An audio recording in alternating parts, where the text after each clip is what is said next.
ঢাকাই চলচ্চিত্রের চিত্রনায়িকা নুসরাত ফারিয়া, অপু বিশ্বাস, নিপুণ আক্তার, আসনা হাবিব ভাবনা, চিত্রনায়ক জায়েদ খান সহ ১৭ অভিনয় শিল্পীর নামে হত্যা চেষ্টা মামলা করা হয়েছে। গণমাধ্যমকে বিষয়টি নিশ্চিত করেছেন ভাটারা থানার ভারপ্রাপ্ত কর্মকর্তা মাজহারুল ইসলাম। এ ব্যাপারে ভাটারা থানার ভারপ্রাপ্ত কর্মকর্তা জানিয়েছেন, সব ধরনের আইনি প্রক্রিয়া মেনেই মামলার কার্যক্রম চলমান রয়েছে। ২০২৪ সালের বৈষম্য বিরোধী আন্দোলন চলাকালীন রাজধানী ঢাকার ভাটারা থানাধীন এলাকায় হওয়া এক হত্যা চেষ্টা মামলায় আসামি করা হয়েছে এসব অভিনয় শিল্পীদের।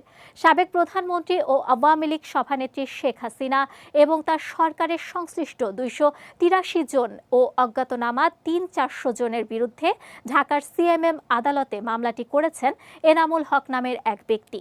মামলায় বৈষম্য বিরোধী আন্দোলনের বিপক্ষে অবস্থান নিয়ে আওয়ামী লীগের অর্থ যোগানদাতা হিসেবে আসামি করা হয়েছে ঢাকাই চলচ্চিত্রের